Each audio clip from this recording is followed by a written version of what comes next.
안녕하세요. 전 며느리에게 마트에 가서 일이나 하라는 소리를 들었던 61살 시어머니입니다. 제 이름은 윤정희. 서울 외곽의 작은 단층 집에서 혼자 살고 있습니다. 남편은 10년 전에 세상을 떠났고 아들 준호는 3년 전에 결혼해서 아파트에 따로 살고 있어요. 며느리 이름은 정유진. 부잣집 외동딸로 자랐다고 하더군요. 솔직히 말하면 저는 며느리한테 그동안 좋은 대접을 못 받았습니다. 하지만 그날 유진이가 제게 한 말은 정말 충격이었어요. 그 말 한마디가 제 인생을, 아니, 우리 가족 전체를 완전히 뒤흔들어 놓을 줄은 아무도 몰랐습니다. 지금부터 그 이야기를 시작하겠습니다. 본격적인 이야기 전에 구독 버튼과 좋아요 한 번씩만 눌러주시고요. 지금 어디서 이 이야기를 듣고 계신가요? 출근길인지 집에서 쉬면서 듣는 건지 댓글에 남겨주시면 하나하나 읽어보겠습니다. 여러분의 이야기도 궁금하거든요. 자, 그럼 시작할게요. 이 모든 일은 사실 석 달 전 어느 주말 점심때부터 시작되었습니다. 그날은 날씨가 참 좋았어요. 아들 준호가 며느리 유진이를 데리고 제 집에 왔습니다. 일주일에 한 번 정도는 이렇게 와서 밥을 먹곤 했거든요. 저는 아침부터 부엌에서 이것저것 준비했습니다. 아들이 좋아하는 된장찌개, 김치전, 나물 반찬들. 어머니, 저희 왔어요. 현관문이 열리고 아들 목소리가 들렸습니다. 저는 앞치마를 두르고 나가서 반갑게 맞았어요. 왔니? 유진이도 왔고. 어서 들어와. 그런데 유진이 얼굴이 좀 이상했어요. 뭔가 불편한 표정이랄까. 아들은 웃으면서 신발을 벗었지만 유진이는 시큰둥하게 거실로 들어가더군요. 어머님, 오늘 뭐 하셨어요? 응, 너희 온다고 아침부터 이것저것 좀 만들었지. 유진이가 식탁을 보더니 살짝 미간을 찌푸렸습니다. 어머님은 매번 이렇게 많이 하시네요. 요즘은 간편식도 많은데. 아니야, 집에서 해먹는 게 제일이지. 앉아, 먹자. 식사가 시작됐습니다. 아들은 맛있게 먹었지만 유진이는 젓가락질이 영 시원찮았어요. 반찬을 이것저것 찍어보기만 하고 먹지는 않더군요. 입맛이 없니? 제가 물었습니다. 그랬더니 유진이가 고개를 들며 말했어요. 어머님, 사실 오늘 드릴 말씀이 있어서 왔어요. 응? 무슨 말? 순간 분위기가 묘해졌습니다. 아들 준호가 젓가락을 내려놓고 유진이를 쳐다봤어요. 뭔가 미리 상의한 건 아닌 것 같았습니다. 유진이가 배를 쓰다듬으며 말했습니다. 저 이제 임신 석 달째예요. 아시죠? 그럼 말지. 축하한다고 했잖니. 네. 근데요, 어머님. 솔직히 말씀드릴게요. 요즘 제가 몸이 너무 힘들어요. 회사도 다니기 힘들고요. 그럼 좀 쉬어야지. 네, 그래서요. 저 회사 그만뒀어요. 어머, 저는 깜짝 놀랐습니다.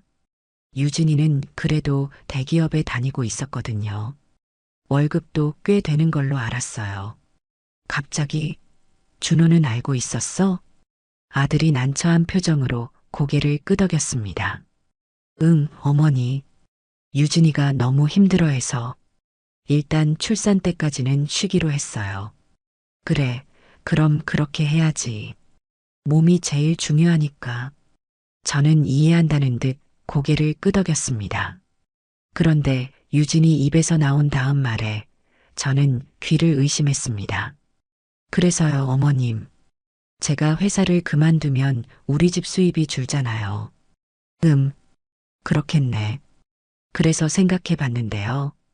어머님이 마트라도 나가서 일하시면 딱 좋을 것 같아요. 탁! 제 손에서 젓가락이 떨어졌습니다. 뭐라고? 마트요. 요즘은 어르신들도 다 마트에서 일하시잖아요. 카트 정리하거나 시식 코너 같은 데서요. 월급도 100만 원 정도는 나올 거예요. 유진이는 태연하게 말을 이었습니다.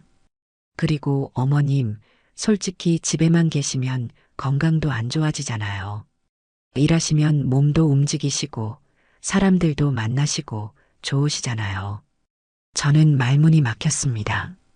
준호가 당황한 목소리로 끼어들었어요. 야, 유진아. 그게 무슨 소리야? 왜? 뭐가 잘못됐어? 어머님 나이에도 다들 일하시잖아. 요즘 60대가 어디 늙었어? 유진이는 오히려 당당했습니다. 저는 천천히 숨을 고르며 유진이를 쳐다봤습니다. 유진아, 네 어머님. 너는 내가 지금 뭐 하면서 사는지 아니? 집에 계시잖아요. 혼자 사시면서. 그래서 내 생각엔 내가 돈이 없다는 거지. 유진이가 잠깐 머뭇거렸습니다. 아, 그게 아니라 어머님도 용돈 벌이 정도는 하셔야 하지 않을까 해서요. 저희한테만 기대실 순 없잖아요. 기가 막혔습니다. 저는 준호를 봤어요. 아들은 고개를 숙이고 있었습니다. 아무 말도 안 했어요. 그래. 저는 짧게 대답했습니다. 맡으라. 좋은 생각이네. 유진이가 환하게 웃었습니다. 그렇죠? 제 말이 맞죠? 어머님도 일해보시면 보람도 느끼실 거예요. 저는 더 이상 아무 말도 하지 않았습니다. 그냥 고개만 끄덕이고 설거지를 하러 일어났어요. 싱크대 앞에 서서 물을 틀었습니다. 그릇을 씻으면서 창밖을 봤어요. 마당에 핀 작은 꽃들이 바람에 흔들리고 있었습니다. 맡으라. 제 입가에 씁쓸한 웃음이 번졌습니다. 아무도 몰랐어요. 유진이도 준호도 제가 누군지. 그날 밤 아들 부부가 돌아간 후 저는 방 안작은 서랍을 열었습니다. 오래된 가죽 수첩이 하나 들어 있었어요. 남편이 쓰던 거였죠. 수첩을 펼쳤습니다. 마트법인 등기부, 대표이사 윤정희, 지분 배당금 입금 내역, 부동산 세금 납부 증명서, 한 장 한 장 넘기다가 저는 가만히 수첩을 닫았습니다. 사람이 돈보다 무서운 게 뭔지 아나? 혼잣말을 중얼거렸습니다. 말이야. 저는 수첩을 다시 서랍에 넣고 불을 껐습니다. 그날 이후 저는 결심했습니다. 이제 보여줄 때가 됐다고. 며느리가 원하는 대로 마트에 가보기로 했습니다. 물론 제 방식으로요. 사실 그날 점심이 처음은 아니었습니다. 유진이가 저를 무시하는 건 어제 오늘 일이 아니었어요. 결혼한 지 3년. 그동안 제가 얼마나 참았는지 모릅니다. 그 다음 주 목요일이었어요. 유진이가 갑자기 전화를 했습니다. 어머님, 저 오늘 몸이 안 좋아서요. 반찬 좀 가져다 주실 수 있어요? 그래, 알았어. 뭐 만들어줄까? 아무거나요. 간단하게요.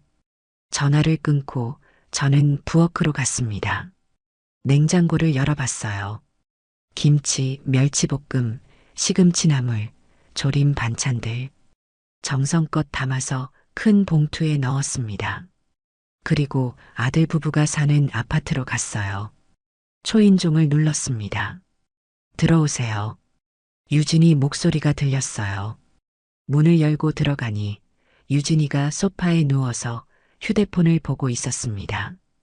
유진아, 몸이 많이 안 좋아? 네, 좀 그래요. 저는 부엌으로 가서 반찬통들을 꺼내 냉장고에 넣기 시작했습니다. 그런데 유진이가 일어나더니 부엌으로 왔어요. 어머님, 뭐 가져오신 거예요? 응, 김치하고 나물 반찬들. 유진이가 냉장고 문을 열어 반찬을 보더니 코를 찡그렸습니다. 어머님, 이거 시장에서 사온 거예요? 아니, 내가 만든 거야. 아, 근데요, 어머님. 솔직히 말씀드릴게요. 유진이가 냉장고 문을 닫으며 말했습니다. 저 요즘 입덧이 심해서 냄새에 민감하거든요. 근데 이 반찬들, 약간 시장 냄새 같은 게 나요. 시장 냄새? 네. 뭔가 오래된 기름 냄새? 그런 거요. 저희 집은 요즘 유기농 반찬 배달 서비스 쓰거든요. 제 손이 멈췄습니다. 그럼 필요 없다는 거니? 아니에요. 감사하긴 한데요. 다음부턴 그냥 편하게 계세요. 저희가 알아서 할게요. 유진이는 다시 소파로 가서 누웠습니다. 저는 한동안 그 자리에 서 있었어요. 새벽부터 일어나서 만든 반찬이었습니다. 시금치는 데쳐서 정성껏 무치고 멸치는 하나하나 손질해서 볶았어요. 시장 냄새라니.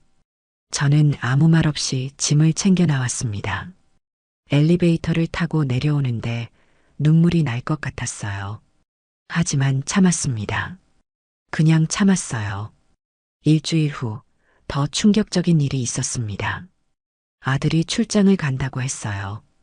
이틀 정도 집을 비운다고 하더군요. 그래서 제가 유진이한테 전화를 걸었습니다. 유진아, 준호가 출장 간다며? 너 혼자 있으면 심심하겠다. 저녁이나 같이 먹을까? 아, 어머님. 괜찮아요. 전 친구들 만나기로 했어요. 그래. 그럼 조심히 다녀와. 전화를 끊었는데 뭔가 찝찝했습니다. 그래서 그날 저녁 저는 유진이가 자주 가는 레스토랑 근처를 지나가게 됐어요.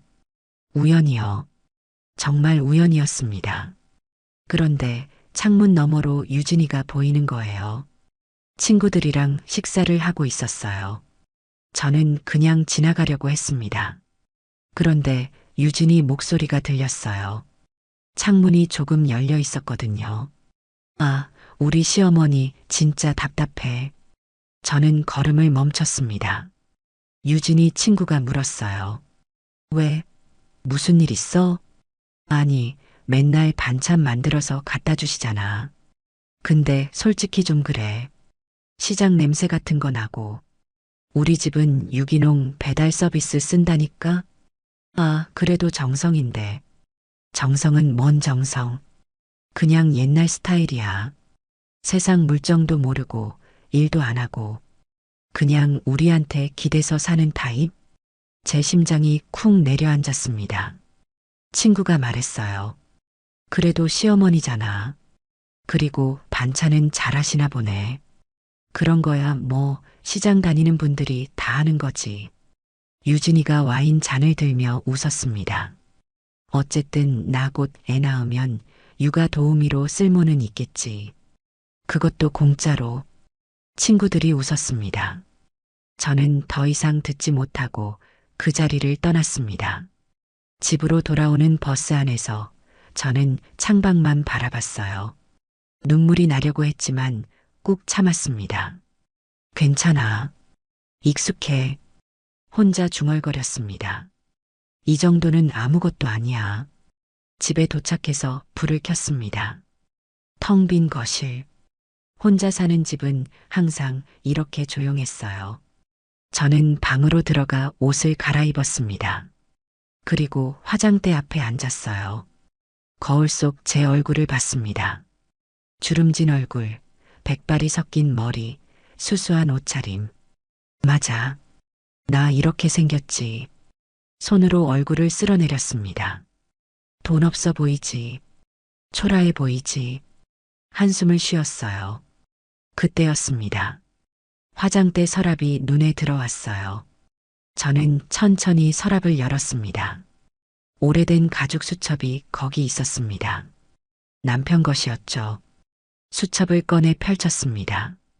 첫 장, 마트 법인 등기 부등본, 대표이사 윤정희, 지분 100%, 두 번째 장, 분기별 배당금 입금 내역, 금액 3억 2천만 원, 세 번째 장, 부동산 보유 현황, 마트 건물 7개 동, 네 번째 장, 법인 통장 잔액 154억 8,230만 원. 저는 한 장 한 장 천천히 넘겼습니다. 남편이 30년 전 작은 슈퍼마켓으로 시작한 사업이었어요. 제가 옆에서 도왔죠. 같이 밤새워 일하고 새벽 시장 다니고 손님 한 분 한 분 챙기면서요. 그렇게 키운 거였습니다. 남편이 세상을 떠나기 전에 말했어요. 정희야, 이거 다 내 이름으로 해놨어. 넌 능력 있는 사람이야. 잘할 수 있어. 그 후 10년 동안 저는 조용히 이 사업을 운영해 왔습니다. 직원들한테 맡기고 가끔 본사에 들르고 회계장부 확인하고 하지만 아무한테도 말하지 않았어요. 아들한테도요. 왜냐하면 알고 싶었거든요. 사람들이 저를 어떻게 대하는지, 돈이 있을 때와 없어 보일 때, 지금까지는 제가 없어 보이는 쪽이었죠. 수첩을 덮었습니다. 거울 속 제 눈을 다시 봤어요. 사람이 돈보다 무서운 게 뭔지 아나? 혼잣말을 했습니다. 말이야. 제 눈빛이 차갑게 변했습니다. 유진아. 이름을 불렀어요.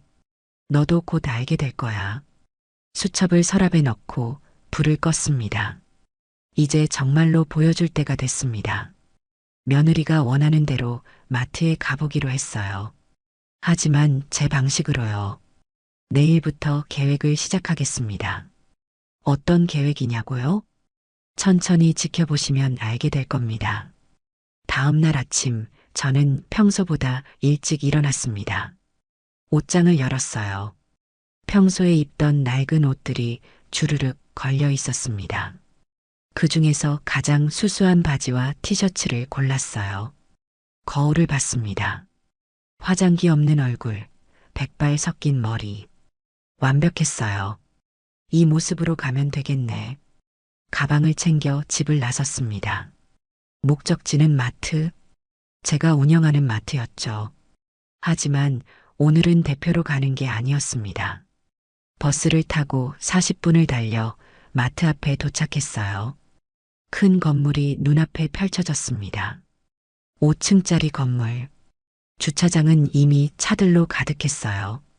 내가 30년 동안 키운 거야. 마음속으로 중얼거렸습니다. 입구로 걸어 들어갔어요. 자동문이 열렸습니다. 직원들이 분주하게 움직이고 있었어요. 계산대 직원, 진열 담당, 청소 담당. 모두 저를 모릅니다. 당연하죠. 저는 10년 동안 이 마트에 거의 오지 않았거든요. 전문 경영인한테 맡기고 필요할 때만 본사 사무실에 들렀어요.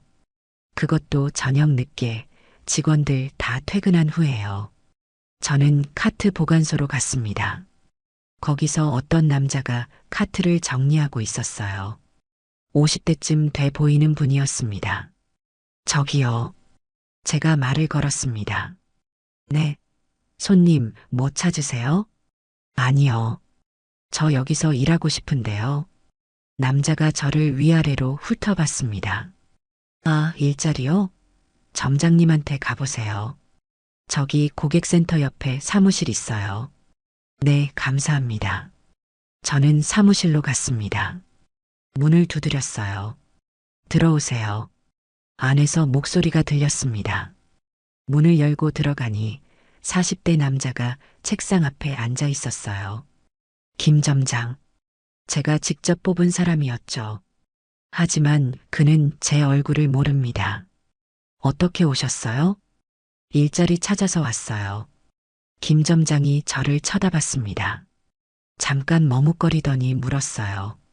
연세가 어떻게 되세요? 61예요. 아, 그러시군요. 그의 표정이 애매해졌습니다. 어떤 일 하실 수 있으세요? 카트 정리나 청소나 뭐든 할게요. 김 점장이 펜을 만지작거리더니 말했습니다. 솔직히 말씀드리면 요즘 일손이 부족하긴 해요. 특히 카트 정리 쪽이요. 근데요? 연세가 좀 있으셔서요. 몸이 힘드실 텐데. 저는 씩 웃었습니다. 괜찮아요. 튼튼해요. 그래요? 그럼 일주일만 일해 보시겠어요? 시급은 10,000원이고요. 좋아요. 그럼 내일부터 오전 9시에 출근하세요. 유니폼은 제가 드릴게요. 네, 감사합니다. 저는 사무실을 나왔습니다. 복도를 걸으면서 피식 웃음이 났어요. 10,000원이라. 제 시급이 10,000원. 하지만 기분 나쁘지 않았습니다. 오히려 재미있었어요. 집으로 돌아와서 저는 아들한테 전화를 걸었습니다. 준호야. 어머니. 무슨 일이세요? 응. 어머니 마트에 취직했어. 네. 준호 목소리가 놀란 듯 했습니다. 마트요? 갑자기요? 응. 유진이가 말했잖아. 어머니도 일 좀 하라고. 그래서 해보기로 했어. 어머니, 괜찮으세요? 몸 힘드시지 않아요? 괜찮아. 걱정 마. 어머니, 근데 꼭 그렇게까지. 아니야. 유진이 말이 맞더라. 놀면 건강 안 좋아져. 전화 너머로 준호가 한숨 쉬는 소리가 들렸습니다. 어머니, 죄송해요. 뭐가 미안해. 괜찮아. 전화를 끊었습니다. 그날 저녁 유진이한테서 문자가 왔어요. 어머님 들었어요. 마트 취직하셨다며요? 잘하셨어요.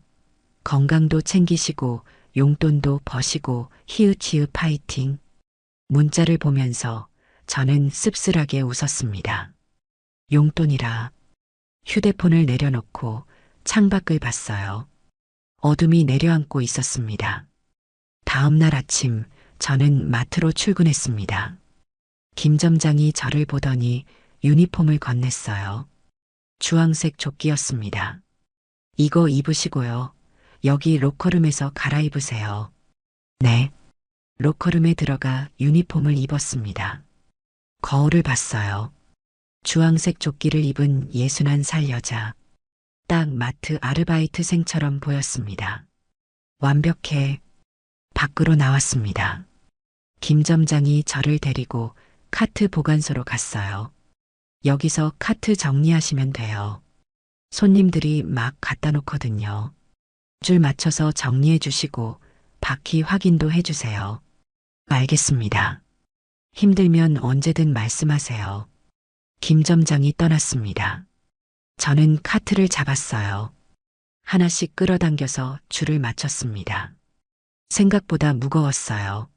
손에 힘을 주며 밀었습니다. 이게 내 마트인데. 속으로 웃음이 났습니다. 내가 지금 내 마트에서 카트 정리를 하고 있네. 그때 누군가 뒤에서 말했습니다. 어머, 새로 오신 분이세요? 돌아보니 50대 여자 직원이 서 있었어요. 네, 오늘부터요. 아이고, 연세가 좀 있으신데 괜찮으세요? 이거 힘든데. 괜찮아요. 할만해요. 그래요? 저는 청소 담당 박 씨예요. 힘들면 말해요. 네, 감사합니다. 박 씨가 미소를 지으며 갔습니다. 저는 다시 카트를 정리했어요. 손님들이 지나갔습니다. 아무도 저를 신경 쓰지 않았어요. 그냥 카트를 꺼내고 쇼핑하고 계산하고 나갔습니다. 투명 인간이 된 기분이었어요. 점심시간이 됐습니다. 김 점장이 와서 말했어요. 점심 드세요. 구내식당 이용하시면 돼요. 직원 할인돼요. 네. 구내식당에 갔습니다. 간단한 식당이었어요. 김치찌개, 제육볶음, 몇 가지 반찬들.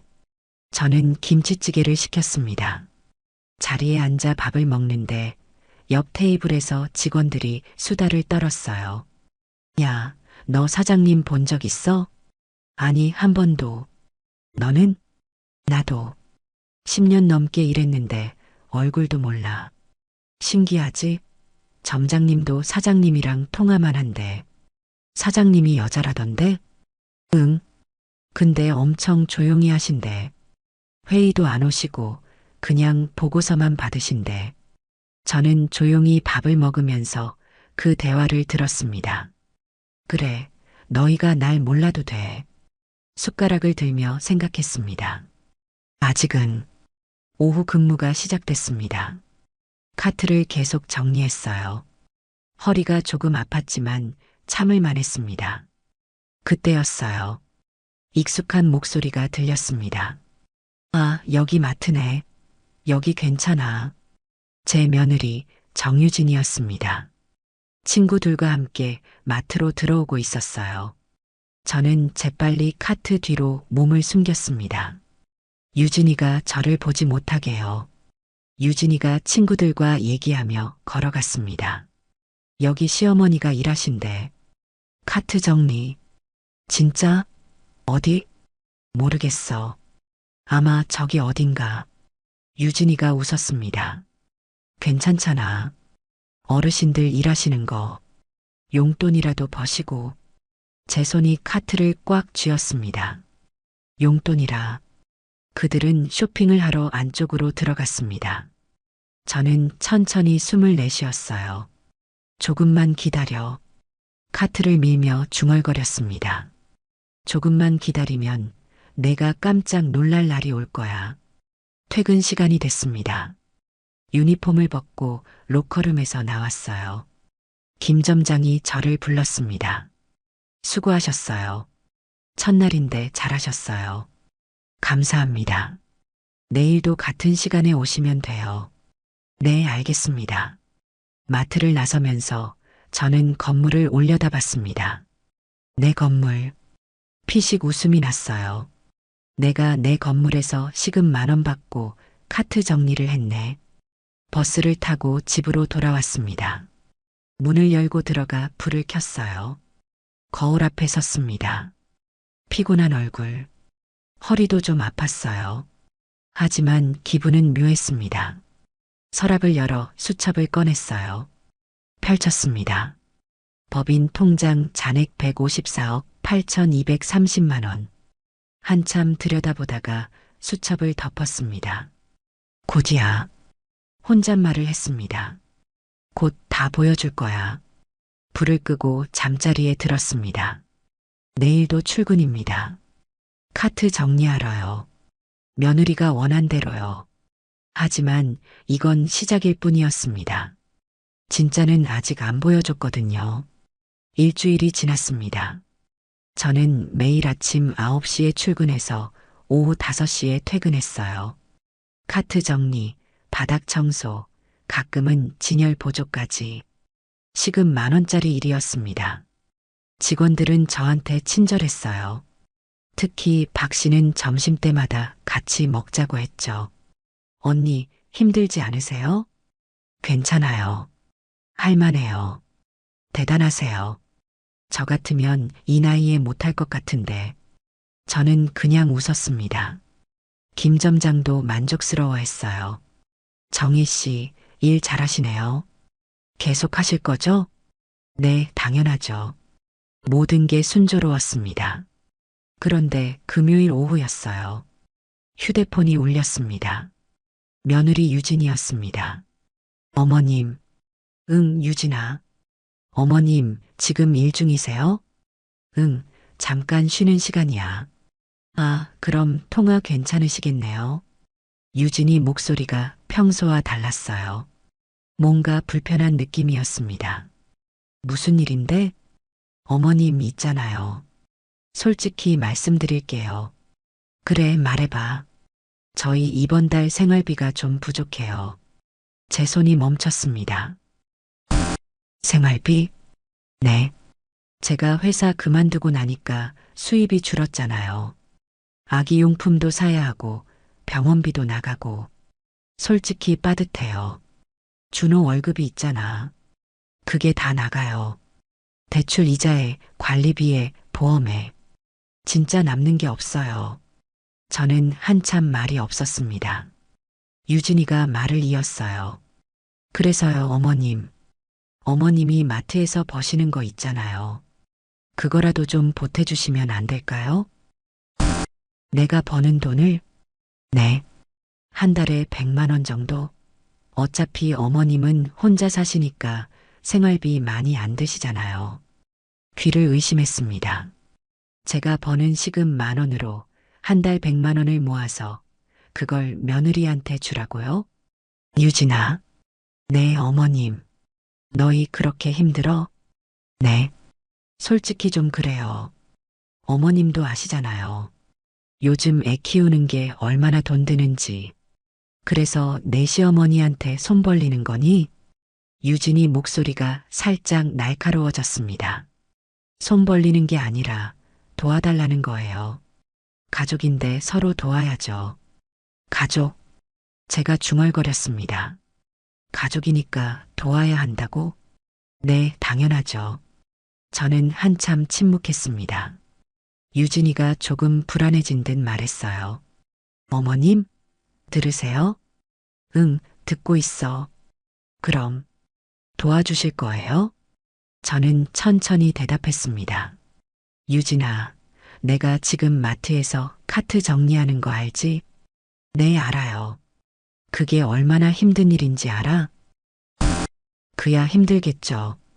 61살 먹은 여자가 하루 8시간씩 서서 일해. 허리도 아프고 다리도 붓고 그렇게 벌어서 한 달에 150만 원 정도 받아. 네. 그걸 너한테 주라고?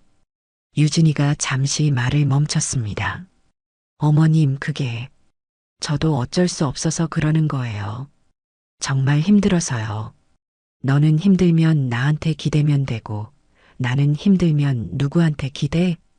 어머님, 유진아, 나도 사람이야. 돈이 하늘에서 떨어지는 줄 아니? 제 목소리가 차갑게 식었습니다. 유진이 목소리에 짜증이 묻어났어요. 어머님, 지금 저한테 화내시는 거예요? 화? 아니, 화는 무슨. 그냥 현실을 말하는 거지. 어머님도 참 그러시네요. 저 임신했는데 이렇게 박정하게 나오세요? 박정하다고? 네. 손주 낳으면 어머님도 좋으시잖아요. 근데 그 손주 낳는데 드는 돈은 생각 안 하세요? 제 손이 부들부들 떨렸습니다. 유진아, 지금 내가 무슨 말하는지 알아? 사실을 말하는 거예요. 어머님, 솔직히 어머님은 돈 없잖아요. 저희가 그동안 얼마나 챙겨드렸는데요. 뭐라고? 명절 때 용돈도 드리고 가끔 식사비도 드리고 저희가 어머님 모시고 산 거예요. 더 이상 참을 수 없었습니다. 유진아. 네. 너 지금 뭐라고 한 거야? 제 목소리가 낮게 깔렸습니다. 유진이가 당황한 듯 말했어요. 아, 아니. 그게 아니라 너희가 날 모셨다고? 용돈 줬다고? 식사비 줬다고? 어머님, 제 말은 그게 아니라. 됐어. 저는 전화를 끊어버렸습니다. 손이 떨렸어요. 온몸이 떨렸습니다. 주변을 둘러봤습니다. 다행히 아무도 없었어요. 저는 벽에 기대서 심호흡을 했습니다. 진정해. 진정하자. 눈을 감았어요. 깊게 숨을 쉬었습니다. 이제 정말로 눈을 떴습니다. 보여줄 때가 됐어. 휴대폰을 주머니에 넣고 김 점장 사무실로 갔습니다. 문을 두드렸어요. 들어오세요. 들어가니 김 점장이 서류를 보고 있었습니다. 아, 정희 씨. 무슨 일이세요? 점장님, 제가 다음 주부터 못 나올 것 같아요. 네. 왜요? 무슨 일 있으세요? 개인 사정이 좀 생겨서요. 김 점장이 아쉬운 표정을 지었습니다. 아, 그러시구나. 일 잘하셨는데 아쉽네요. 죄송합니다. 아니에요. 개인 사정이면 어쩔 수 없죠. 그럼 급여는 계좌로 입금해 드릴게요. 네, 감사합니다. 사무실을 나왔습니다. 로커룸으로 가서 유니폼을 벗었어요. 옷을 갈아입고 거울을 봤습니다. 이제 카트 정리하는 아줌마가 아니었습니다. 이제 진짜 제 모습을 보여줄 시간이었어요. 집으로 돌아와서 저는 옷장을 열었습니다. 맨 안쪽에 정장이 걸려 있었어요. 10년 전에 사둔 거였죠. 고급 브랜드였습니다. 꺼내서 펼쳐봤어요. 먼지를 털었습니다. 이제 이걸 입을 때가 됐네. 화장대 앞에 앉았습니다. 서랍을 열어 화장품을 꺼냈어요. 오래됐지만 아직 쓸만했습니다. 천천히 화장을 했어요. 파운데이션, 아이섀도우, 립스틱 하나하나 정성껏 발랐습니다. 거울을 봤습니다. 완전히 다른 사람이었어요. 61살이지만 품격 있어 보였습니다. 정장을 입었어요. 딱 맞았습니다. 다시 거울을 봤습니다. 이게 진짜 나야. 혼잣말을 했습니다. 서랍을 열어 수첩을 꺼냈어요. 마지막으로 한번 펼쳐봤습니다. 법인 통장 잔액 154억 8,230만 원. 수첩을 덮고 가방에 넣었습니다. 휴대폰을 들어 전화를 걸었어요. 회계사한테요. 여보세요, 정희입니다. 아, 사장님. 안녕하세요. 다음 주 월요일에 본사로 갈게요. 직원회의에 소집해 주세요. 네. 갑자기요? 무슨 일이세요? 앞으로 제가 직접 경영할 겁니다. 네. 사장님, 그게 무슨... 준비해 주세요. 월요일 오전 10시. 네, 알겠습니다. 전화를 끊었습니다. 창밖을 봤어요. 해가 지고 있었습니다. 유진아. 이름을 불렀습니다. 너도 곧 알게 될 거야. 립스틱을 고쳐 바르며 중얼거렸습니다. 내가 누구한테 손 벌렸는지. 월요일이 기다려졌습니다. 드디어 진실을 보여줄 날이 오고 있었으니까요. 주말이 지나갔습니다. 토요일과 일요일, 저는 집에서 조용히 보냈어요. 월요일을 준비하면서요. 그런데 일요일 저녁 현관 초인종이 울렸습니다. 딩동. 누굴까 싶어서 인터폰을 봤어요. 며느리 유진이었습니다. 아들 준호도 함께 있었고요. 문을 열었습니다. 어머니. 준호가 먼저 인사했어요. 표정이 어두웠습니다. 왔니? 들어와. 두 사람이 현관을 들어섰습니다. 유진이 배를 쓰다듬으며 거실로 걸어갔어요. 앉아라. 저는 차를 내왔습니다. 세 사람이 테이블에 앉았어요. 침묵이 흘렀습니다. 준호가 입을 열었습니다. 어머니. 유진이한테 들었어요. 금요일에 전화 통화하셨다고. 응. 어머니, 죄송합니다. 유진이가 실례를 했네요. 준호가 고개를 숙였습니다. 저는 유진이를 봤어요. 유진이는 고개를 돌리고 있었습니다. 유진아, 나 좀 봐.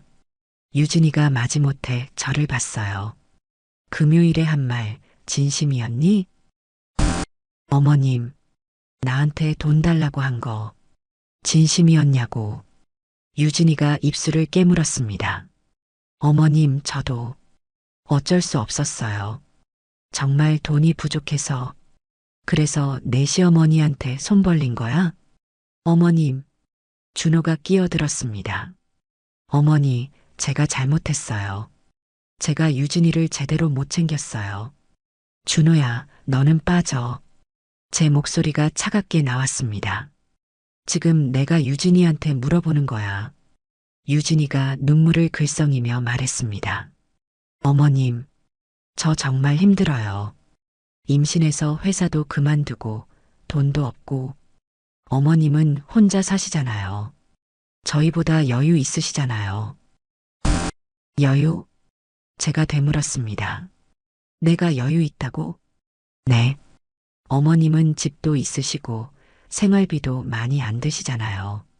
그래서 내가 마트에서 버는 시급 10,000원짜리 돈을 내한테 주라고? 그게 아니라 어머님, 솔직히 말씀드릴게요. 유진이가 테이블에 손을 짚으며 몸을 앞으로 기울였습니다. 어머님은 돈이 없으시잖아요. 저희가 그동안 얼마나 챙겨드렸는데요. 명절 때마다 용돈 드리고 식사 대접하고 이제는 어머님이 저희를 도와주셔야 하는 거 아니에요? 제 손이 천천히 테이블 위로 올라갔습니다. 유진아. 네. 너 정말로 나한테 돈이 없다고 생각하니? 네. 솔직히 그렇잖아요. 유진이가 주변을 둘러보며 말했습니다. 이 낡은 집 보세요. 가구도 오래됐고 옷도 남루하시고 마트에서 일까지 하시잖아요. 돈 있는 사람이 그러겠어요? 저는 천천히 고개를 끄덕였습니다. 그래, 내 눈에는 그렇게 보였구나. 네. 그럼 이것도 내 눈에 없어 보이니? 저는 옆에 놔뒀던 가방을 집어들었습니다. 지퍼를 열고 안에서 봉투 하나를 꺼냈어요. 테이블 위에 놓았습니다. 이게 뭐예요? 유진이가 물었습니다. 열어봐. 네, 열어보라니까. 유진이가 망설이다가 봉투를 집어들었어요. 천천히 뜯었습니다. 안에서 통장이 나왔습니다. 은행 통장이었어요. 유진이가 통장을 펼쳤습니다. 첫 페이지를 봤어요. 그리고 그 순간 유진이 얼굴이 하얗게 변했습니다. 이게 손이 떨리기 시작했어요. 준호가 옆에서 통장을 같이 봤습니다. 어머니, 이게 준호도 말을 잇지 못했습니다. 통장에 적힌 숫자, 예금주 윤정이, 잔액 154억 8,230만, 154억 8,230만 원. 유진이 입이 벌어졌습니다. 숨이 멎는 것 같았어요. 이게 어떻게, 그게 내 통장이야. 제가 담담하게 말했습니다. 154억. 내가 지금까지 무시했던, 돈 없다고 생각했던 내 시어머니의 통장. 어머님, 이게 진짜예요? 준호가 떨리는 목소리로 물었습니다. 응, 진짜야. 저는 통장을 다시 집어들었어요. 한 장씩 넘기며 보여줬습니다. 이건 이번 분기 배당금 3억 2천만 원. 이건 작년 말 배당금 4억 7천만 원. 이건 부동산 임대료 한 달에 2천만 원씩 들어와. 유진이가 숨을 헐떡이기 시작했습니다. 도대체 어떻게냐고. 저는 통장을 내려놓고 유진이를 똑바로 쳐다봤습니다. 마트 알지? 네. 내가 지난주에 왔던 그 마트. 내가 카트 정리하던 그 마트. 네. 그거 내 거야. 정적이 흘렀습니다. 유진이 눈이 점점 커졌어요. 뭐라고요? 마트. 건물 7개 동. 전부 내 이름으로 돼 있어. 법인 대표도 나고. 말도 안 돼요. 유진이가 고개를 저었습니다. 어머님이 마트 사장님이라고요? 그럴 리가 없다고? 제가 피식 웃었습니다. 왜? 내가 낡은 옷 입고 작은 집에 살고 수수하게 보여서? 그래서 돈 없다고 생각했지? 무시해도 되는 사람이라고 생각했고? 유진이 입술이 파르르 떨렸습니다. 준호가 황급히 말했어요. 어머니, 저는 정말 몰랐어요. 어머니가 그런 분이신 줄. 알아. 너도 몰랐지. 저는 아들을 봤습니다. 내 아버지가 돌아가시고 나서 난 이 사실을 숨겼어. 일부러. 사람들이 날 어떻게 대하는지 보고 싶었거든. 어머니, 그래서 알았지. 사람들이 돈만 보고 대한다는 걸. 겉모습만 보고 판단한다는 걸. 저는 다시 유진이를 봤습니다. 너처럼. 유진이가 눈물을 흘리기 시작했어요. 어머님, 죄송해요. 제가 잘못했어요. 뭐가 잘못이야?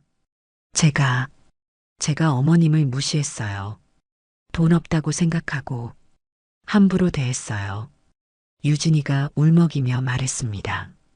저는 한참 유진이를 쳐다봤어요. 유진아, 네. 너한테 물어볼게. 네. 만약 내가 정말 돈 없는 시어머니였으면 어쨌을 거야? 네.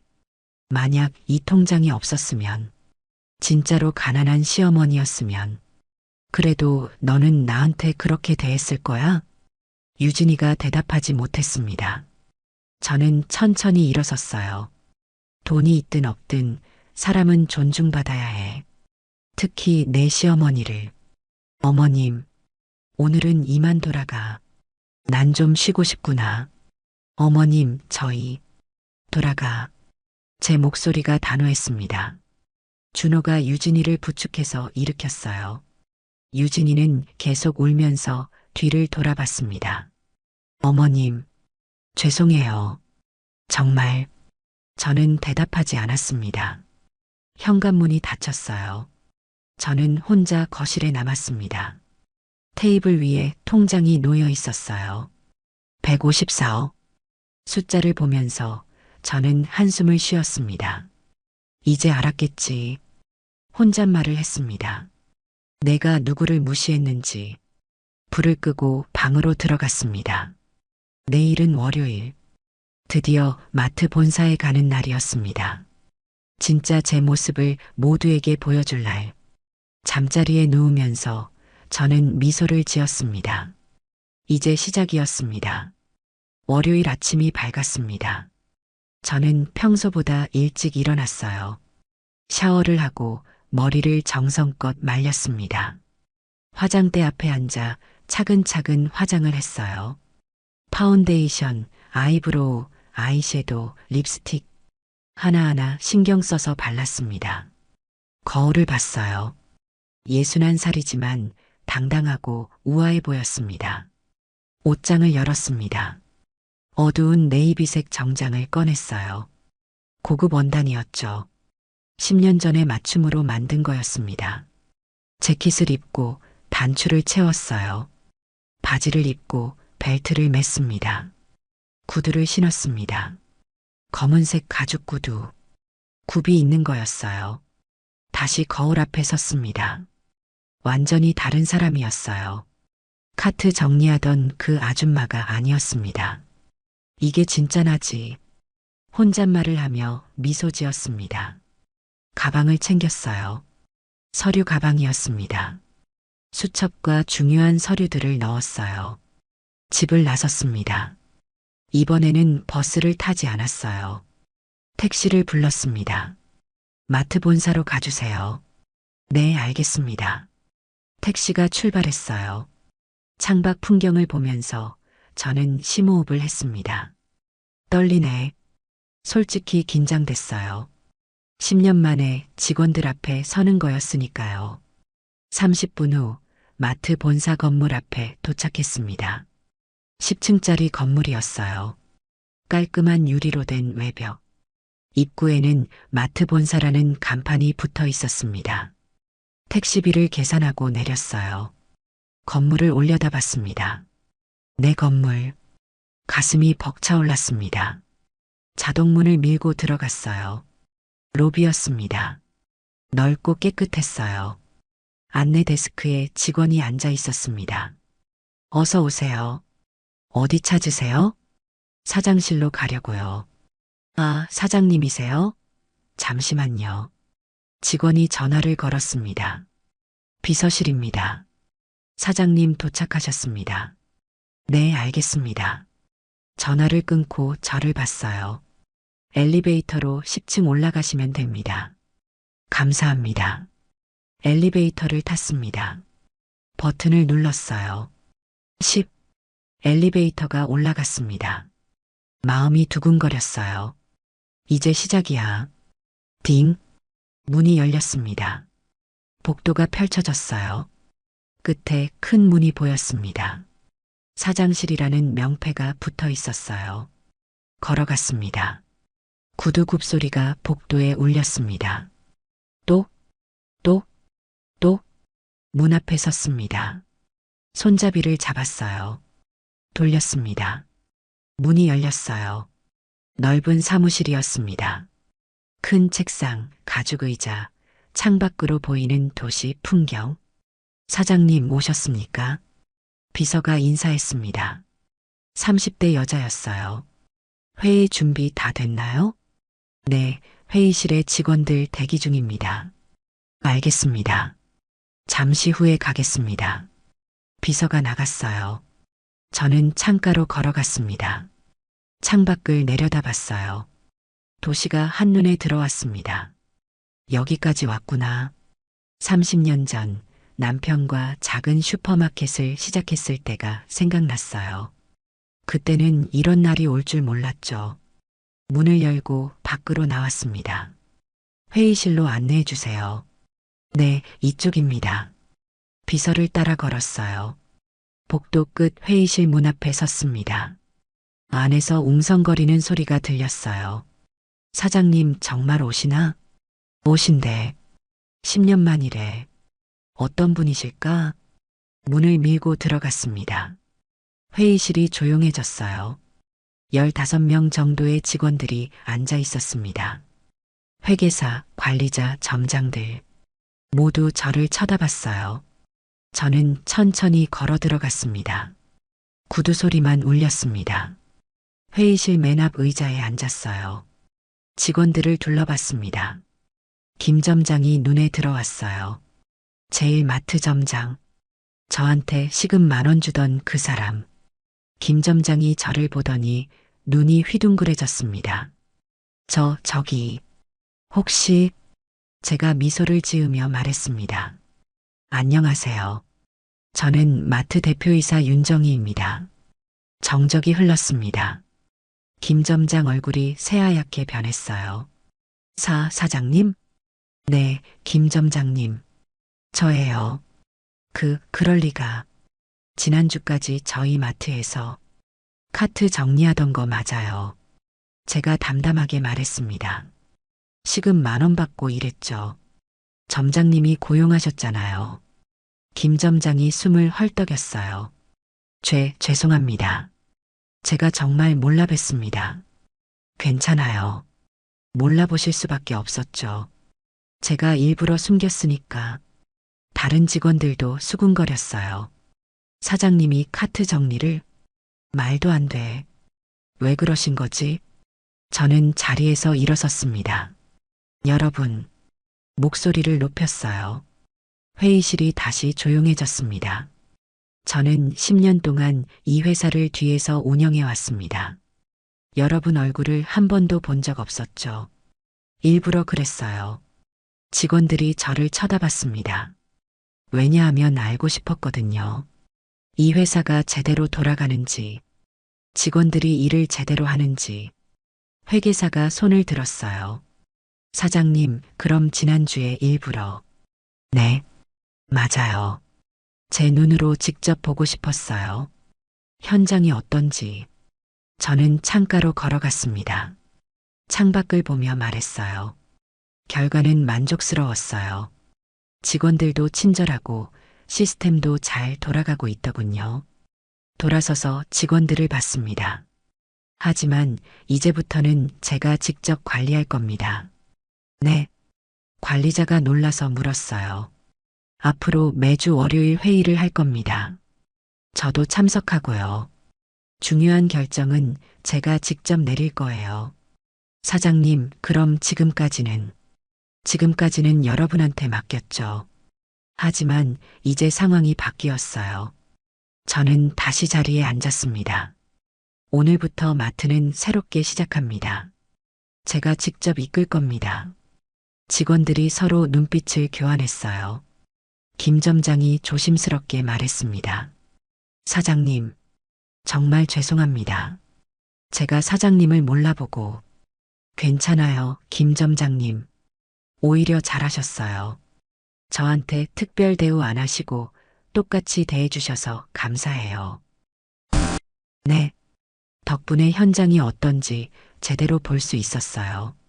김 점장이 안도의 한숨을 쉬었습니다. 저는 서류 가방을 열었어요. 자료를 꺼냈습니다. 자, 그럼 회의 시작하겠습니다. 이번 분기 실적 보고부터 들을게요. 회계사가 앞으로 나와 발표를 시작했습니다. 회의는 2시간 동안 이어졌어요. 끝나고 직원들이 하나둘 나갔습니다. 김 점장이 제일 마지막에 남았어요. 사장님, 네, 점장님. 정말 놀랐습니다. 그리고 죄송합니다. 뭐가 죄송해요? 사장님을 그렇게 대했던 게. 저는 미소 지었습니다. 점장님은 잘못한 거 없어요. 오히려 고마워요. 공정하게 대해주셔서 감사합니다, 사장님. 김 점장이 고개를 숙이고 나갔습니다. 저는 혼자 회의실에 남았어요. 창밖을 봤습니다. 해가 높이 떠 있었어요. 이제 시작이야. 새로운 출발이었습니다. 10년 동안 숨어 지내던 제가 이제 당당히 나섰으니까요. 사장실로 돌아왔습니다. 책상에 앉아 컴퓨터를 켰어요. 메일이 쌓여 있었습니다. 하나씩 확인했어요. 그때 휴대폰이 울렸습니다. 아들 준호였어요. 여보세요. 어머니, 저예요. 응, 준호야. 어머니, 어디세요? 회사에 있어. 회사요? 응, 마트 본사. 오늘부터 나 여기서 일해. 전화 너머로 준호가 한숨 쉬는 소리가 들렸습니다. 어머니, 정말 대단하세요. 뭐가? 모든 걸 혼자 감당하시고 저는 아무것도 몰랐네요. 괜찮아. 이제 알았으니까. 어머니, 유진이는 어때? 많이 반성하고 있어요. 계속 우시더라고요. 저는 잠시 말이 없었습니다. 준호야, 네 어머니, 유진이한테 전해줘. 천천히 생각할 시간을 줄 테니 진심으로 뭐가 잘못됐는지 깨달으라고. 네, 알겠습니다. 그리고 너도 마찬가지야. 아내랑 어머니 사이에서 눈치만 보지 말고 내가 옳다고 생각하는 걸 해. 네, 죄송합니다, 어머니. 미안할 것 없어. 사랑한다. 저도 사랑해요, 어머니. 전화를 끊었습니다. 창밖을 보며 저는 조용히 미소 지었어요. 이제 모든 게 제자리를 찾아가고 있었습니다. 숨겨져 있던 진실이 드러났고 사람들은 놀랐고 저는 당당해졌습니다. 남은 건 하나였어요. 진심 어린 화해. 그건 조금 더 시간이 필요했습니다. 일주일이 지났습니다. 저는 매일 본사로 출근했어요. 회의도 하고 서류도 검토하고 직원들과 소통했습니다. 바쁘지만 보람찼어요. 10년 동안 숨어 지내다가 이제 제자리를 찾은 기분이었습니다. 아들 준호한테는 가끔 연락이 왔어요. 안부를 물어보고 회사 일은 잘 되냐고 묻고. 하지만 유진이한테는 연락이 없었습니다. 제가 먼저 연락하지도 않았어요. 시간이 필요하다고 생각했거든요. 금요일 저녁이었어요. 회사 일을 마치고 집으로 돌아왔습니다. 현관문을 열고 들어가려는데 뭔가 이상했어요. 현관 앞에 사람이 앉아 있었습니다. 가까이 가보니 며느리 유진이었어요. 유진아? 유진이가 고개를 들었습니다. 눈이 퉁퉁 부어 있었어요. 울었나 봐요. 어머님, 여기서 뭐해? 얼마나 있었어? 3시간쯤요. 3시간이나? 저는 깜짝 놀랐습니다. 겨울이라 바깥이 추웠거든요. 왜 전화를 안 했어? 내가 올 거라고. 감히 전화를 못 드리겠더라고요. 유진이가 떨리는 목소리로 말했습니다. 저는 가방을 내려놓고 문을 열었어요. 들어와. 일단 안으로. 네. 유진이가 천천히 일어났습니다. 다리가 저린 듯 비틀거렸어요. 저는 유진이 팔을 잡아줬습니다. 괜찮아? 네. 괜찮아요. 거실로 들어가 불을 켰어요. 유진이를 소파에 앉혔습니다. 차 끓여줄게. 잠깐만. 부엌으로 가서 따뜻한 차를 준비했어요. 생강차였습니다. 임산부한테 좋다고 들었거든요. 차를 내왔습니다. 유진이 앞에 놓았어요. 마셔. 따뜻하게. 감사합니다. 유진이가 두 손으로 찻잔을 잡았어요. 손이 얼어 있었습니다. 3시간이나 밖에서 뭐 했어? 춥지도 않았어? 추웠어요. 근데 들어갈 수가 없었어요. 왜? 유진이가 찻잔을 내려놓았습니다. 저를 봤어요. 눈물이 그렁그렁했습니다. 어머님, 죄송해요. 정말, 정말 죄송합니다. 유진이가 소파에서 일어났어요. 그리고 제 앞에 무릎을 꿇었습니다. 유진아, 뭐 하는 거야? 일어나. 안 돼요. 이대로 말씀드려야 해요. 유진이가 고개를 숙였습니다. 어머님, 제가 너무 잘못했어요. 눈물이 뚝뚝 떨어졌습니다. 어머님을 무시했어요. 돈 없다고 생각하고 함부로 대했어요.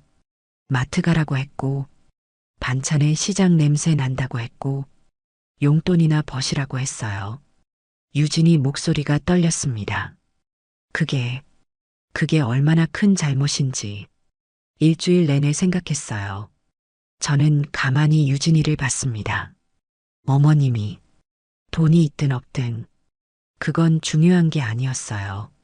어머님은 제 시어머니시고 존중받아야 할 분이신데 저는 유진이가 울먹였습니다. 저는 정말 나쁜 사람이에요. 유진아, 제가 조용히 불렀습니다. 일어나. 싫어요. 용서받을 때까지는. 유진아, 일어나라니까. 제 목소리가 조금 강해졌어요. 유진이가 고개를 들었습니다. 저는 유진이 손을 잡았어요. 일으켰습니다. 임신한 몸으로 무릎 꿇고 있으면 어떡해. 어머님, 앉아. 소파에. 유진이를 소파에 앉혔어요. 저도 옆에 앉았습니다. 한참 침묵이 흘렀습니다. 제가 먼저 입을 열었어요. 유진아, 네. 너 정말 반성한 거야? 네. 정말이에요. 뭘 잘못했는지 알아? 유진이가 고개를 끄덕였습니다. 어머님을 겉모습만 보고 판단했어요. 돈이 없어 보인다고 무시해도 되는 사람이라고 생각했어요. 그래. 그게 얼마나 잘못된 건지 이제 알아요. 유진이가 눈물을 닦으며 말했습니다. 어머님, 제가 한 주 동안 생각했어요. 만약 제가 어머님 입장이었다면, 누군가한테 그렇게 무시당했다면, 얼마나 서러웠을까. 상상만 해도 너무 가슴이 아팠어요. 유진이가 제 손을 잡았습니다. 어머님, 정말 죄송해요. 제가 너무 못됐어요. 저는 유진이 손을 꽉 쥐었어요. 유진아, 네. 너한테 물어볼게. 솔직하게 대답해. 네. 뭐든지 말씀하세요. 만약 내가 정말로 돈 없는 시어머니였으면? 유진이가 잠시 멈췄습니다. 만약 그 통장이 없었으면? 진짜 가난한 시어머니였으면? 그래도 너는 지금 이렇게 무릎 꿇고 사과했을까? 유진이 얼굴이 창백해졌어요. 저는 계속 말했습니다. 아니면 여전히 무시하면서 마트 가라고 했을까? 어머님, 솔직하게 대답해봐. 유진이가 한참 동안 말이 없었어요. 눈물만 흘렀습니다. 그리고 떨리는 목소리로 말했어요. 솔직히 모르겠어요. 일주일 전까지의 저였다면 아마 무시했을 거예요. 유진이가 고개를 숙였습니다. 하지만 지금의 저는 달라요. 진짜로요. 뭐가 달라졌는데? 깨달았어요. 사람의 가치가 돈이 아니라는 걸. 유진이가 저를 똑바로 봤습니다. 어머님이 150억을 가지셔서 존중받아야 하는 게 아니라 어머님이시기 때문에 존중받아야 해요. 그냥 사람이기 때문에요. 제 눈가가 뜨거워졌습니다. 어머님, 제가 너무 늦게 깨달았어요. 정말 죄송해요. 유진이가 다시 울기 시작했어요. 저는 유진이를 안았습니다. 유진아, 네. 사람은 누구나 실수해. 중요한 건 깨닫는 거야. 어머님, 너 이제 깨달았지? 그럼 됐어. 유진이가 제 품에서 울었어요. 한참 동안 울었습니다. 저도 눈물이 났어요. 꾹 참았지만 결국 흘러내렸습니다.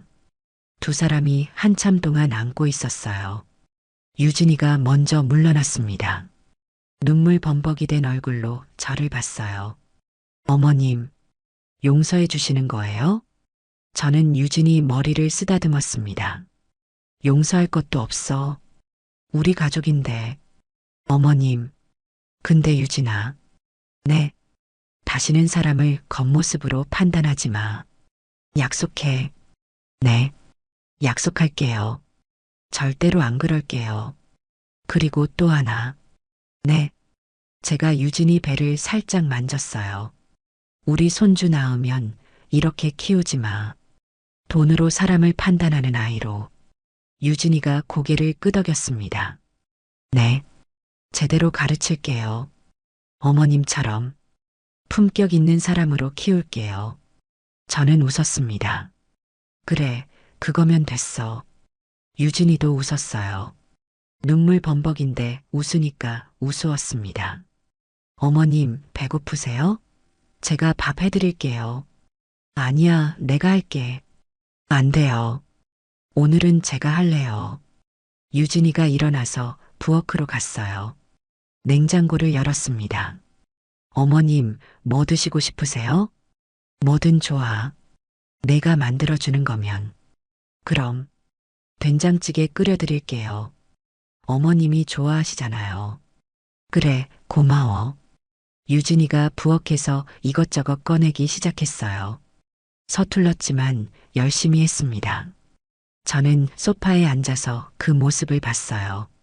이제 시작이구나. 마음속으로 생각했습니다. 진짜 가족이 되는 거. 30분 후 유진이가 음식을 내왔습니다. 어머님, 다 됐어요. 식탁에 앉았어요. 된장찌개, 김치, 계란말이. 간단하지만 정성이 느껴졌습니다. 맛있겠다. 맛있을지 모르겠어요. 괜찮아. 마음이 들어갔으면 맛있는 거야. 숟가락을 들어 찌개를 떠먹었어요. 어때요? 맛있어. 진짜요? 응, 진짜. 유진이가 환하게 웃었습니다. 우리는 함께 저녁을 먹었어요. 밥을 먹으면서 이런저런 이야기를 나눴습니다. 아기 이야기, 앞으로 계획, 일상 이야기들. 웃기도 하고 진지하기도 하고 그렇게 시간이 흘렀습니다. 식사를 마치고 유진이가 설거지를 했어요. 저는 도와주려고 했지만 유진이가 했겠다고 했습니다. 어머님은 쉬세요. 제가 할게요. 알았어. 유진이가 설거지를 하는 동안 저는 창밖을 봤어요. 밤이었습니다. 별이 빛나고 있었어요. 이제 괜찮아. 혼잣말을 했습니다. 이제 정말 괜찮아. 설거지를 마친 유진이가 왔어요. 어머님, 저 이제 가볼게요. 준호가 기다리고 있어서요. 그래, 조심히 가. 네. 어머님, 다음 주에 또 올게요. 그래, 언제든 와. 현관까지 배웅했습니다. 유진이가 신발을 신으며 말했어요. 어머님, 정말 감사해요. 용서해 주셔서. 됐어. 이제 그만하고. 사랑해요, 어머님. 유진이가 처음으로 그 말을 했어요. 제 가슴이 뭉클했습니다. 나도 사랑해, 유진아. 유진이가 환하게 웃으며 나갔습니다. 문을 닫고 저는 혼자 거실에 섰어요. 조용했습니다. 하지만 외롭지 않았어요. 오히려 마음이 따뜻했습니다. 이제 진짜 가족이 됐으니까요. 돈이 아니라 마음으로요. 마트 앞 벤치 마이너스 품격의 유산 6달이 흘렀습니다. 봄이 왔어요. 벚꽃이 피고 바람이 따뜻해졌습니다. 그리고 우리 가족에게도 봄이 왔어요. 유진이가 아기를 낳았습니다. 건강한 남자아이였어요. 이름은 준서. 병원에서 처음 손주를 안았을 때 제 눈에서 눈물이 났습니다. 어머님 우세요? 유진이가 침대에 누워 물었어요. 아니야. 그냥 좋아서. 할머니 되신 거 축하드려요. 고마워, 유진아. 고생했어. 작고 따뜻한 생명이 제 품에 안겨 있었어요. 준서는 새근새근 자고 있었습니다. 어머님, 응? 제가 정말 잘할게요. 좋은 엄마 될게요. 알아. 너 잘할 거야. 유진이가 미소 지었어요. 예전과는 완전히 다른 표정이었습니다. 부드럽고 따뜻하고 진심이 담긴 미소였어요. 퇴원 후 유진이는 한 달 동안 제 집에서 지냈습니다. 산후조리를 하면서요. 저는 유진이를 돌봤어요. 밥도 해주고 아기도 봐주고. 하지만 이번에는 달랐습니다. 유진이가 늘 고마워했거든요. 어머님, 정말 감사해요. 뭐가 고마워? 당연한 거지. 아니에요. 어머님 덕분에 제가 쉴 수 있어요. 그래, 내가 건강해야 아기도 잘 키우지. 어느 날 저녁 유진이가 제게 물었어요. 어머님, 제가 전에 했던 말 기억하세요? 무슨 말? 육아 도우미로 쓸모 있겠다고. 공짜로. 제 손이 멈췄습니다. 응, 기억해. 정말, 정말 죄송해요. 제가 그때 얼마나 잘못 생각했는지. 됐어, 유진아. 이제 그런 얘기하지 말자. 아니에요. 말씀드려야 해요. 유진이가 진지하게 말했습니다. 어머님은 도우미가 아니에요. 우리 가족이고 존중받아야 할 분이시고 제가 배워야 할 분이에요. 제 가슴이 따뜻해졌어요. 고마워, 유진아. 제가 더 감사하죠. 한 달 후 유진이는 아파트로 돌아갔어요. 하지만 일주일에 두세 번은 제 집에 왔습니다. 그리고 저도 자주 아들 집에 갔어요. 이제는 초대받아서요. 무시당하는 게 아니라요. 그렇게 시간이 흘렀습니다. 어느 토요일 오후였어요. 저는 마트 앞 벤치에 앉아 있었습니다. 생후 6개월 된 준서를 안고 있었어요. 햇살이 따뜻했습니다. 준서는 제 품에서 방글방글 웃고 있었어요. 준서야, 여기가 어딘지 알아? 아기한테 말을 걸었습니다. 여기가 할머니 마트야. 할머니가 30년 동안 키운 거지. 준서가 옹알이를 했어요. 할머니가 여기서 카트도 밀고 청소도 하고 나중에는 사장님도 했단다. 웃음이 났습니다. 너한테는 이상한 얘기겠지? 할머니가 카트 밀었다는 게. 그때 누군가 다가왔어요. 돌아보니 유진이었습니다. 손에 도시락 가방을 들고 있었어요. 어머님, 점심 가져왔어요. 어머, 유진아. 고마워. 유진이가 옆에 앉았습니다. 도시락을 꺼냈어요. 김밥이랑 샌드위치요.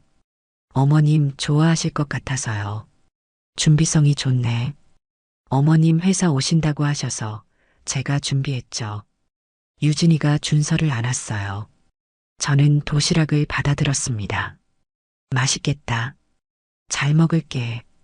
김밥을 한 입 베어 물었어요. 정성이 느껴졌습니다. 유진아, 이거 내가 직접 만든 거야? 네. 새벽부터 만들었어요. 고생했네. 아니에요.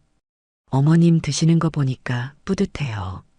우리는 나란히 앉아서 점심을 먹었어요. 유진이는 준서를 안고 있었고요. 마트 앞 광장에는 사람들이 오갔습니다. 쇼핑하는 사람들, 카트를 미는 사람들. 어머님, 응? 여기 앉아 계시니까 어때요? 뭐가? 예전에 카트 정리하실 때 생각나세요? 저는 피식 웃었습니다. 그럼 생각나지. 그때가 엊그제 같은데. 어머님, 그때 정말 힘드셨죠? 힘들었지. 근데 배운 것도 많았어. 뭘 배우셨어요? 저는 마트 건물을 올려다봤습니다. 사람을 보는 법. 겉모습이 아니라 마음을 보는 법. 그리고 진짜 품격이 뭔지. 유진이가 고개를 끄덕였어요. 어머님은 정말 대단하세요. 뭐가? 돈이 많으셔도 겸손하시잖아요. 여전히 수수하게 사시고 직원들한테 친절하시고 그게 당연한 거야. 아니에요. 다들 그렇게 못해요. 돈 생기면 변하는 사람이 대부분이에요. 저는 유진이를 봤습니다. 유진아. 네. 돈은 도구야. 사람을 평가하는 기준이 아니고. 네. 진짜 품격은 돈이 아니라 어떻게 사는지에서 나오는 거야. 유진이가 준서를 쓰다듬으며 말했어요. 저도 그렇게 살고 싶어요. 어머님처럼요. 넌 이미 잘하고 있어. 정말요? 응. 많이 변했어. 예전하고 완전히 달라. 유진이가 눈물이 글썽해졌어요. 어머님, 감사해요. 저 같은 며느리 받아주셔서. 뭔 소리야. 넌 좋은 며느리야. 처음엔 아니었잖아요. 처음이 중요한 게 아니야. 지금이 중요하지. 유진이가 미소 지었습니다. 그때 아들 준호가 왔어요. 퇴근하고 오는 길이었나 봐요. 어머니, 여기 계셨어요? 준호야, 왔니? 준호가 우리 옆에 앉았습니다. 우와, 여기 앉아 계시니까 딱 그림이네요. 무슨 그림? 행복한 가족 그림이요. 준호가 웃으며 말했어요. 저는 아들을 봤습니다. 그리고 며느리를, 손주를 봤어요. 맞아. 행복한 가족이구나. 가슴이 벅차올랐습니다. 엄마, 그런데요. 응? 진짜 존경스러워요. 엄마가 이 모든 걸 혼자 키워오신 거. 아니야. 내 아버지랑 같이 한 거지. 그래도요. 대단하세요. 저는 하늘을 올려다봤어요. 푸른 하늘에 구름이 둥둥 떠 있었습니다. 여보, 보고 있어요? 우리 잘 살고 있어요. 마음속으로 남편한테 말했습니다. 우리 아들도 좋은 아빠 됐고, 며느리도 좋은 엄마 됐고, 손주도 건강하게 자라고 있어요. 바람이 불었어요. 따뜻한 봄바람이었습니다. 어머님, 우리 사진 찍을까요? 유진이가 휴대폰을 꺼냈어요. 사진? 네. 기념으로요. 마트 앞에서요. 그래, 찍자. 우리는 나란히 앉아서 사진을 찍었어요. 저, 준호, 유진이, 그리고 준서. 유진이가 사진을 확인하더니 웃었습니다. 정말 좋은 사진이에요. 다들 행복해 보여요. 그럼 우리 행복하니까. 저는 다시 마트 건물을 봤어요. 큰 간판에 마트라고 써 있었습니다. 30년 전 작은 슈퍼마켓으로 시작한 곳. 지금은 이렇게 커졌어요. 하지만 진짜 중요한 건 크기가 아니었습니다. 사람이었어요. 이 마트를 만든 사람들, 일하는 사람들, 이용하는 사람들, 그리고 이 마트 덕분에 만난 우리 가족. 준서야. 손주를 보며 말했습니다. 너도 크면 알게 될 거야. 사람은 돈으로 판단하는 게 아니라는 걸. 준서가 방글방글 웃었어요. 그리고 진짜 품격은 겉모습이 아니라 마음에서 나온다는 걸. 유진이가 제 어깨에 머리를 기댔어요.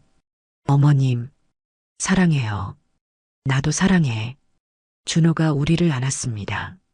저도 사랑해요, 엄마. 우리는 한참 동안 그렇게 앉아 있었어요. 마트 앞 벤치에서요. 해가 서쪽으로 기울고 있었습니다. 노을이 아름다웠어요. 그리고 저는 깨달았습니다. 인생에서 진짜 중요한 건 돈도 명예도 아니라는 것을요. 바로 곁에 있는 사람들이라는 것을, 그들을 존중하고 사랑하는 것이라는 것을요. 참, 유진아. 네, 어머님? 다음 주 월요일에 회사 오지 않을래? 구경시켜줄게. 정말요? 가도 돼요? 그럼 우리 며느리한테 보여줘야지. 시어머니가 뭐 하는 사람인지. 유진이가 환하게 웃었습니다. 네, 꼭 갈게요. 준호도 웃었어요. 우리는 함께 웃었습니다. 해가 지고 어둠이 내려왔어요. 하지만 우리 마음은 따뜻했습니다. 이제 우리는 진짜 가족이었으니까요. 돈이 아니라 마음으로 이어진요. 그리고 그게 가장 큰 행복이었습니다. 여러분, 이 이야기를 끝까지 들어주셔서 감사합니다. 우리 모두 기억했으면 좋겠어요. 사람은 가진 걸 숨길 순 있어도 품격은 숨길 수 없다는 것을요. 그리고 진짜 품격은 돈이 아니라 마음에서 나온다는 것을요. 오늘도 좋은 하루 보내시고 주변 사람들을 존중하며 사는 하루가 되길 바랍니다. 구독과 좋아요, 알림 설정까지 부탁드리고요. 댓글로 여러분의 생각도 나눠주세요. 다음 이야기에서 또 만나요. 감사합니다.